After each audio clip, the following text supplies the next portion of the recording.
안녕하세요, 리입니다. 몇 달 전 한 팟캐스트를 듣는데 주제가 프렌십이었습니다. 우정을 주제로 호스트가 이야기를 하는데 이런 말을 하더라고요. 꼭 no search purpose로 우정을 애써 유지할 필요는 없다고. 참고로 영어 팟캐스트였습니다.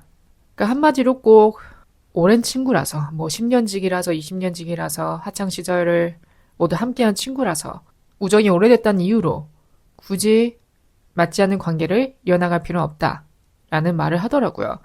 어느 정도 공감하는 게 알고 지내온 시간이 길면 길수록 그만큼 추억이 많이 쌓여왔겠죠. 그래서 그런 추억들로 인해 차마 관계를 놓지 못하고 망설여질 수가 있습니다. 만약 둘째가 좀 소원해진 경우라면. 저도 시나리오를 그려봤을 때 나와 내 친구 사이에 뭔가 맞지 않는, 더 이상 어울리기 힘들 만한 그런 금이 생겨서 관계를 되짚어봐야 되는 순간이 온다면 나는 쉽게 끊어낼 수 있을까? 망설여질 것 같은 거예요. 굉장히. 그러니까 보통 우정이 아니니까. 그동안 친구로 지내온 세월, 여러 가지 재밌는 추억들, 힘들 때 서로 곁에 있어줬던 그런 순간들까지 모두 하나하나 짚어보다 보면 말처럼 그렇게 쉽게 매정하게 돌아서지 못할 것 같아요. 고민을 거치겠죠. 그래서 그 에피소드 들으면서 참 여러 가지 생각이 들었어요. 오늘 주제는 인간관계입니다.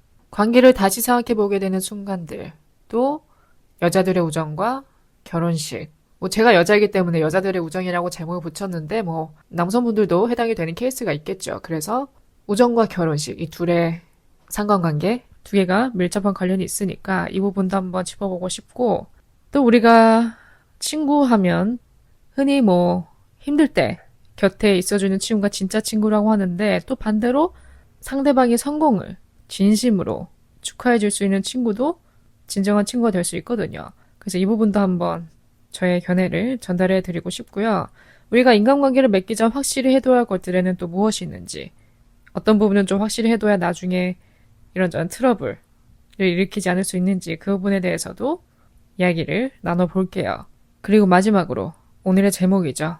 인간관계가 좁아도, 친구가 많이 없어도 살아가는데 문제가 없을까에 대한 저의 진솔한 생각도 함께 전달해 드릴게요. 오늘 에피소드를 준비하다가 문득 든 생각이, 유명인들 있죠. 유명인들 혹은 팔로워가 많은 사람들 등등, 그런 사람들의 이제 생일 날 SNS에 들어가 보면 아주 스토리가 불티가 나죠. 여기저기서 날라오는 DM들, 축하 메시지들 때문에. 그래서 그걸 일일이 다 이제 리포스트 하죠. 그 개개인의 그 DM들을 다 이제 본인 스토리에 다시 올리죠. 유명한 사람일수록, 팔로워가 많은 사람일수록 생일날 받는 그런 메시지가 넘쳐나죠. 그런 것들을 볼 때마다 궁금해져요. 저 사람은 저 개개인들을 모두 다 잘 알고 있을까? 그만큼 친한가? 전화번호부에 연락처는 있을까? 1년에 몇 번이나 연락하나? 실제로 문자나 전화로 축하 인사를 나눌 정도의 각별한 사이들인가? 궁금해요. 저는 제 친한 친구들 중에 SNS 하는 사람이 거의 없거든요. 한 명? 떠올릴만한 사람 한 명? 저만 합니다. 저도 잘 안 하는 편인데 그 친구들 앞에서는 제가 그나마 좀 활발한 편인 거죠. 그 정도로 이제 제 친구들은 SNS도 안 하고 사진을 거의 안 찍습니다. 그렇기 때문에 제가 생일날 DM으로 받을 만한 그런 생일 축하 메시지는 없죠, 거의. 그리고 그런 걸 한 번도 이렇게 생각을 해본 적, 기대를 해본 적도 없어요. 일단 저조차도 안 하니까.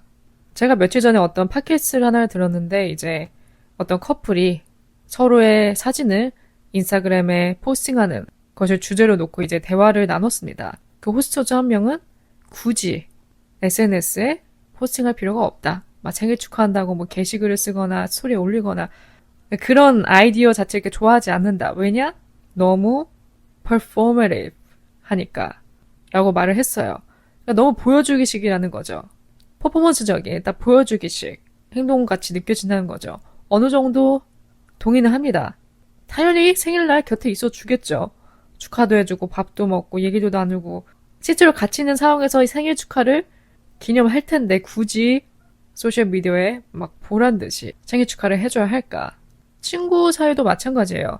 개인적으로 연락을 나누고 전화를 하던 문자를 나누던 실제로 같이 이렇게 파티를 즐기던 그 자체로 이미 축하를 나누는 거니까, 축하를 기념하는 거니까 뭐 굳이 애써서 소셜미디어에 포스팅을 할 이유는 없다고 생각합니다. 물론 누군가 먼저 그냥 내켜서 해주면 감사히 받겠지만 그걸 해주는 의도나 또 그것을 내 피드에 올리는 뭐랄까 좀 보여주기식의 의도가 담겨 있다면 만약 그렇게 좋은 아이디어는 아니라고 생각합니다. 그 다음 짚어보고 싶은 부분은 우리가 관계에 대해 다시 생각해보게 되는 순간 이 친구와는 여태까지 잘 지내왔는데 이 부분이 좀 거슬리게 한다. 어떤 행동의 변화에 의해서 그런 관계에 대해서 다시 한번 생각하게끔 만드는 상황들에는 어떤 것이 있는지 한번 살펴보고 싶어요. 우선 첫 번째로 저는 관계가 피상적이라 느껴질 때 그 우정에 대해 다시 한번 생각해보게 되는 것 같아요. 아무리 오래 알고 지내온 사이라 해도 각자 나이가 들고 직업을 찾고 본인들 인생 살기 바쁘면 당연히 어렸을 때보다 만나는 횟수도 줄어들고 소통하는 횟수도 줄어들겠죠, 자연스럽게.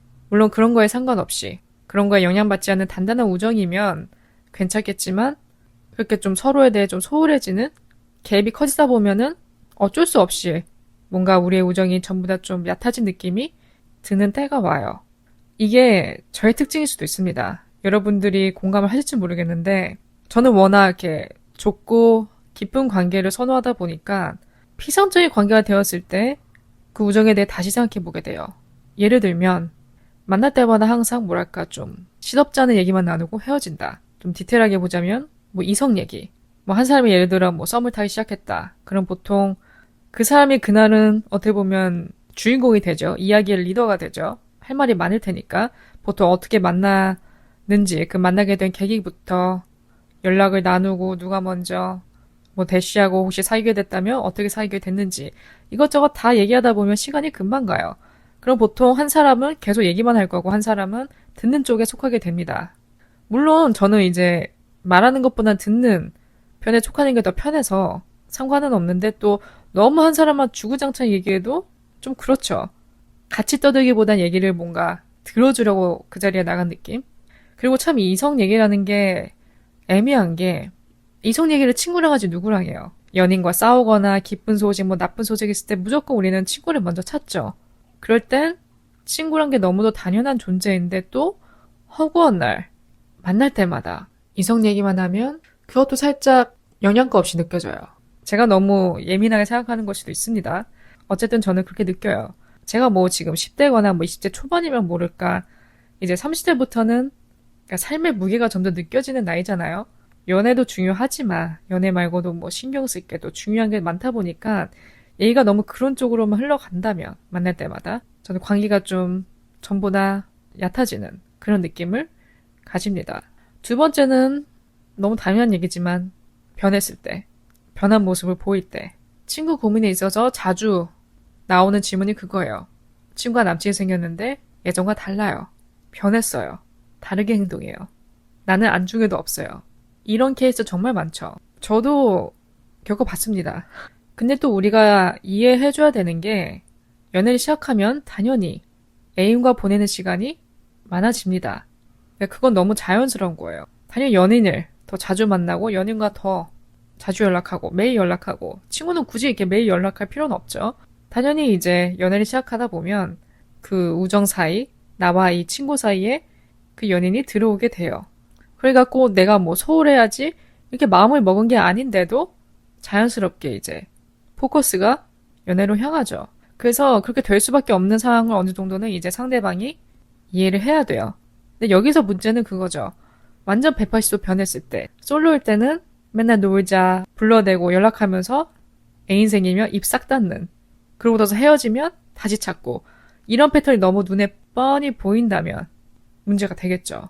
뭐랄까 이 친구는 나를 친구라기보단 그냥 본인 필요할 때만 찾는 존재? 필요할 때만 뭐랄까 이용하는 그런 존재로 느껴지게끔 만드니까 이걸 내가 매번 이럴 때마다 받아줘야 되나 이해해줘야 되나 아니면 끊어내야 되나 고민이 되죠. 그러니까 사람이 잘 안 변해요. 거의 안 변합니다. 보통 그런 사람은 그 패턴이 반복이 돼요. 뭐 중간에 좀 깊은 대화를 거쳐서 그 부분에서 좀 깨닫고 개선을 해야겠다라고 생각이 드는 사람이 있으면 행동으로 이제 보여주겠죠. 하지만 또 사람이 이렇게 변하는 게 쉽지가 않기 때문에 보통 그런 행동 패턴을 가진 사람은 계속 그러더라고요. 그래서 이렇게 어떤 삶의 변화가 생겼을 때, 특히 뭐 연애를 시작했을 때 완전 180도 변하는 모습을 보여주면 관계에 대해 다시 한번 생각해보게 되겠죠. 우정과 결혼식. 이제 어느 정도 각자 나이가 들면 슬슬 만날 때마다 결혼이란 주제가 스멀스멀 올라오게 되는 시점이 오죠. 그러다 보면 자연스럽게 결혼식에 대해서도 생각을 해보게 됩니다. 고민이 그거죠. 하객, 부를 사람이 몇이나 될까? 걔는 와줄까? 얘는 와줄까? 온다 해놓고 당일날 파토 내면 어떻게 하지? 걔한테 척점장을 돌려야 되나 말아야 되나? 돌리기엔 너무 담쌓고 지냈는데 등등. 이 한국식 결혼 문화를 떠올리다 보면 보이지 않는 하객 걱정, 하객 싸움이 있어요. 결혼식 레파토리를 생각하다 보면 남자 쪽에 비해 내 쪽에서는 와줄 사람이 너무 없어도 텅텅 비어도 고민이고, 또 반대로 신부 쪽은 많은데 이제 신랑 쪽이 적어도 고민이고, 아무리 그래도 한 번뿐인 결혼식이니까 많은 사람이 와서 축하해주고 자리도 좀 채워줬으면 좋겠죠. 근데 그렇다고 또 친하지 않은 사람한테까지 청첩장을 돌리는 것도 속보이고 많은 걱정과 고민이 오가는 것 같아요. 특히 결혼을 앞둔 사람이라면 결혼식 때문에 인간관계를 애써 킵해두는 그런 현상이 나타날 수도 있습니다. 저도 상상을 가끔 해봐요. 당장 일어날 일은 아니지만 전 항상 말씀드렸듯이 친구가 별로 없습니다. 좁고 깊은 관계만 선호하다 보니까 부를 친구가 많이 없습니다. 또 그와 반대로 가족은 또 제가 많아서 뭐 친가 외가 합치면 꽤 됩니다. 또 제가 시집 간다 하면 가만히 있지 않겠죠. 가족들이 이때다 하고 여태까지 뿌린 거 받을 준비 하시겠죠. 그래서 굳이 고민이라면 친구, 와줄 친구가 많지 않아서 걱정인 건 있어요. 이 얘기를 얼마 전에 이제 친구랑 나눠봤습니다. 전화를 하면서. 때마침 그 친구가 결혼식을 다녀왔더라고요. 자기의 친한 친구 결혼식. 그러고서 하는 말이 친구 전혀 중요하지 않다. 가족이 더 중요하다 하더라고요. 결혼식에 머리숱 채워주는 건 가족이다 라고 말을 하더라고요. 흔히 결혼식은 어른들 잔치라고 하죠. 어떻게 보면 숨은 주인공은 신랑 신부의 가족인 것 같습니다. 그런 분위기가 이렇게 스며들어 있기 때문에 어느 정도는 또 맞는 말인 것 같아요. 그래서 그 말 들으니까 또 딱히 걱정할 필요는 없을 것 같고, 요즘 드는 생각이 누군가의 결혼식을 가주는 게 그렇게 쉬운 일은 아니라는 생각이 들어요. 그러니까 예전에는 꼭 베프까지는 아니어도 어느 정도 친분이 있으면 당연히 가줘야지 이렇게 생각을 했는데, 요즘은 시간을 내서 가가지고 부주하고 축하해주는 게 보통 사이가 아니라면 불가능하다. 진짜 진심으로 어느 정도 축하해주는 마음이 있어야 가고, 또 그만큼 각별한 사이여야 가주지 애매한 사이에서는 기대하기 힘들다라는 생각이 들어요. 그렇게 생각하니까 제 결혼식을 상상했을 때도 여러 친구들이 와주길 바라는 것도 무리라는 생각이 들죠. 아무리 하객이 신경 쓰인다 해도 저는 굳이 연락이나 담 쌓고 지낸 친구한테조차 청첩장을 돌리진 않을 것 같아요. 그게 없으면 없는 대로 하지 뭐 괜히 아쉬워져가지고 몇 년에 연락 안 하다가 이제 와서 잘 지내냐며 청첩장 내는 것도 너무 속보이고 자존심도 좀 상하고, 하여튼 그렇습니다. 또 요즘 느끼는 게 어려울 때 곁에 있어주는 것보다 서로의 성공을 진심에서 우러나오는 마음으로 축하해주는 게 2배는 더 힘들 것 같다는 생각이 들어요. 친구가 안 좋은 일을 겪으면 당연히 얘기 들어주고 곁에 있어주고 위로의 말도 건네고 걱정해주고 그러죠. 근데 성공은 얘기가 살짝 다른 게, 남의 성공을 지금 내 자신의 처지와 비교하지 않고 그대로, 그 성공 그대로 100% 진심에서 우러나오는 마음으로 축하해주는 게 말처럼 쉽지는 않은 것 같습니다. 우린 끊임없이 비교하면서 살아가죠. 이 비교에 관해선 제가 에피소드를 만든 적이 있어요. 궁금하신 분들 들어보시고요. 뭐 적절한 비교의식은 건강합니다. 나를 동기부여시키기도 하고요. 또 그 속에서 깨닫는 것들이 있겠죠. 그리고 우리의 비교 대상은 자연스럽게 우리의 주변인들이 1순위가 되겠죠. 물론 친구가 잘 되면 좋습니다. 안 되는 것보단 훨씬 낫죠. 뭐 말해 뭐예요, 그쵸? 뭐 친구가 고통받는 것보단 행복한 게 좋죠. 그러니까 다 같이 행복하게 하하호 웃으며 앞으로 나아가고 싶죠. 하지만 어느 순간 내게 현타를 줄 정도의 레벨로, 소위 친구가 갑자기 너무 잘 나간다. 뭐 성공의 기준은 저마다 다르겠지만, 그러면 원튼 원치 않든 내 처지와 비교하게 돼요. 자격지심이 생기죠. 비단 친구뿐만이 아닙니다. 연인, 형제, 자매 사이도 마찬가지예요. 그러니까 둘이 동등한 처지에 있는 게 베스트 시나리오지만 그러기가 쉽지가 않죠. 형제도 한 명은 공부를 더 잘하고 좋은 직장에 취직하는 반면 한 명은 뭐 성적이 안 좋을 수도 있고, 연인 사이에도 한 명이 직업이나 지위 스펙이 월등하거나 혹은 뭐 외모적인 면에서 큰 차이를 보이거나 그러면 당연히 당하고 비교하게 되겠죠. 그래서 이런 부분이 되게 복잡한 것 같아요. 물론 겉으로는 얼마든지 축하해주고 기뻐해줄 수 있죠. 속으로 하기 싫다. 그래도 해주겠죠. 하지만 정말 내 일처럼 축하해주고 기쁜 마음을 가득 안고 집으로 돌아갈 수 있는지, 돌아가서도 현타를 안 느낄 수 있을 자신이 있는지 궁금한 거죠. 그래도 서로 잘 되는 게 윈윈이죠. 그러니까 꼭 뭐 잘 되고 성공하고 그러기보다는 그냥 서로 아무 일 없는 것, 잘 지내는 것, 최대한 안 좋은 일을 겪지 않는 것, 그것 자체가 행복이죠. 솔직히 저도 자꾸 이런 성공이란 단어를 갖고 오고 싶지 않아요. 성공이 뭔데? 성공의 기준이 뭔데? 자꾸 이런 질문이 끊임없이 생겨나거든요. 그래서 팟캐스트를 하면서 이렇게 자꾸 꺼내고 싶은 단어는 아니지만 어쨌든 뭐 이런 케이스도 있기 때문에 한번 언급을 해봤습니다. 그 다음은 친구를 사귀기 전 확실히 해두면 좋을 것들. 먼저 본인만의 그런 리스트를 한번 작성해 보는 것도 좋을 것 같아요. 나는 먼저 어떤 성향인지 파악을 한 다음에 나는 새로운 사람을 만날 때 이건 좀 맞았으면 좋겠다. 이 부분은 꼭 맞아야 한다. 나는 이런 사람이다. 이런 사람은 싫다. 등등. 이렇게 본인의 성향을 바탕으로 정리해보는 것도 좋을 것 같아요. 저 같은 경우는 일단 첫 번째 연락 스타일에 대해서 확실하게 짚고 넘어갑니다. 연인 사이에서는 이게 너무 중요하기 때문에 당연히 나누고요. 친구 사이도 마찬가지예요. 저는 뭐 자주 연락하고 자주 만나는 것을 그렇게 선호하지 않습니다. 그럴 필요가 없다고 생각해요. 정말로. 일단 그 자체가 저한테 너무 불편하기 때문에 내가 불편함을 무릅쓰고 애써 뭐 한다면 그거는 가식이죠. 그러니까 저는 최대한 진실되게 임하고 싶기 때문에 제가 싫어하는 건 좀 확실하게 말을 해두고 넘어가고 싶은 거예요. 그래서 연락에 대해서는 저는 말을 해요. 카톡 자주 하고 뭐 자주 만나는 거고 뭐 한 달에 한 번은 만나야 된다. 여기 가고 저기 가야 된다. 그런 거 굉장히 선호하지 않는다. 안 좋아한다. 어느 정도 좀 서로 텀을 갖고 각자 이렇게 살다가 이제 좀 만나고 싶다. 보고 싶다. 얘기할 거리가 너무 많다. 좀 많이 쌓였다. 그럴 때 만나서 이렇게 한꺼번에 다 푸는 걸 좋아한다. 이렇게 확실히 전달을 해요. 그래서 만약에 상대방이 저와 반대 스타일이라면 저희는 인연을 맺을 수가 없겠죠. 이젠 제가 술도 안 먹고 음주를 아예 안 하고 그 전에도 1년에 한 횟수가 손에 꼽았지만 이제는 아예 안 마시고 늦은 시간까지 밖에 있는 걸 안 좋아하다 보니까 뭐 제가 된다면 저희 집으로 초대하거나 아니면 그냥 가까운 데서 만나서 그냥 저녁 먹고 들어가는 게 좋더라고요. 깔끔하고 택시 안 타도 되고. 그래서 이런 좀 사소한 디테일까지도 서로 맞춰보면 좋겠죠. 또 예전에는 이랬어요. 제가 이제 일주일에 한 번씩 꼭 놀았으니까 노는 스타일도 맞았으면 좋겠고 또 꾸미는 사람을 선호했어요. 내 친구도 좀 꾸몄으면 좋겠다. 만날 때마다 그냥 맨날 후리하게 나오는 것보다는 화장도 좀 하고 옷도 차려입고 좀 제대로 꾸미고 나왔으면 좋겠다. 그렇게 서로 만나서 카페 가고 밥 먹고 사진 찍고 그렇게 놀고 싶어서 이렇게 저와 이렇게 결이 비슷한 저와 이렇게 바이브가 맞는 좀 오글거리지만 그런 사람을 선호했어요. 그래서 예전에는 제가 이제 친구 만날 때 이런 부분을 항상 확실하게 해뒀죠. 또 이 노는 스타일도 확실히 해두면 좋은 게 본인이 뭐 어떻게 노는 스타일인지 밖을 선호하는지 안을 선호하는지 어떤 뭐 액티비티를 선호하는지 그냥 좀 정적으로 노는 걸 좋아하는지 이 부분에 대해서도 맞춰 보는 게 좋겠죠. 뭐 어디 카페를 다니고 전시를 다니고 좀 낮에 활동하는 게 좋다 하는 사람은 그런 부분 좀 확실히 해두고 나는 반대다.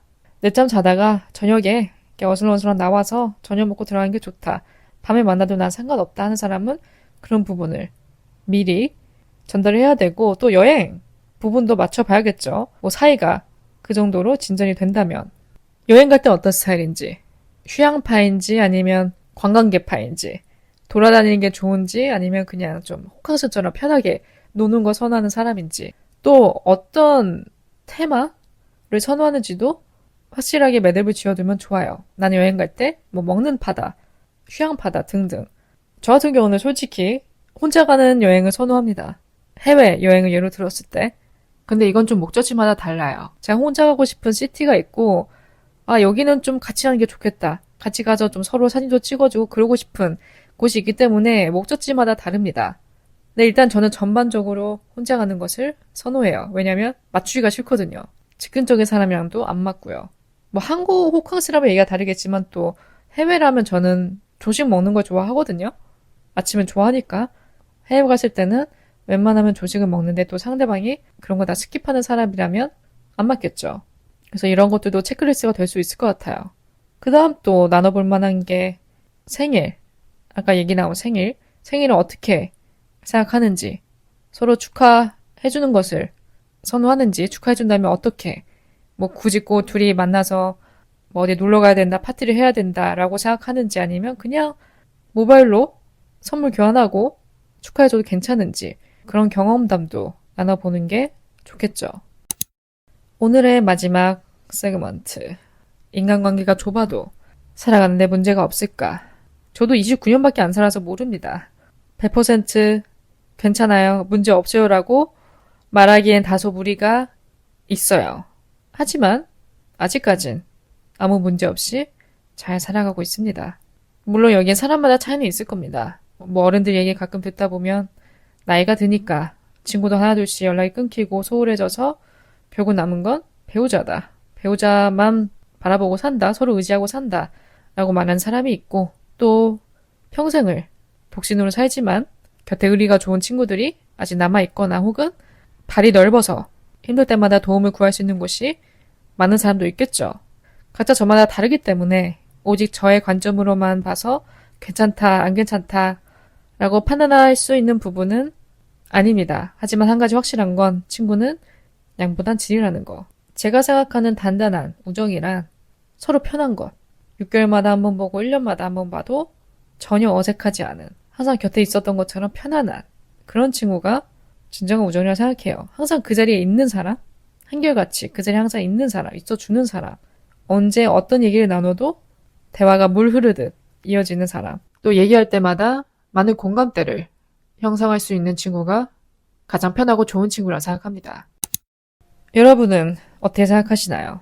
오늘 에피소드가 아무쪼록 여러분들에게 이런저런 생각과 거리들을 안겨주는 그런 에피소드가 되었으면 좋겠습니다. 또 여러분들이 생각하는 진정한 친구란 무엇인지, 내가 추구하는 인간관계는 어떤 형태인지도 생각해보면 좋을 것 같고요. 오늘도 저희 에피소드 들어주신 모든 분들 진심으로 감사드리고요. 내용이 마음에 드셨다면 주변에 좀 많이 퍼뜨려주세요. 아, 이 팟캐스트 괜찮다, 들을만하다, 재밌다, 유익하다, 주변에 널리 퍼뜨려주시면 좋을 것 같습니다. 남겨주고 싶은 의견이 있으시다면 애플 팟캐스트 리뷰나 스포티파이 댓글로도 남겨주시고요. 다음 주에는 영어 에피소드가 올라갈 것 같습니다. 그래서 저희 영어 채널 Loving on a Willing 팔로우 안 하신 분들은 한 번씩 팔로우 해주시고요. 간간히 올라오는 에피소드들도 함께 들어주시면 좋을 것 같습니다. 남은 하루 잘 마무리하시고 저는 또 다음 에피소드로 찾아뵙겠습니다.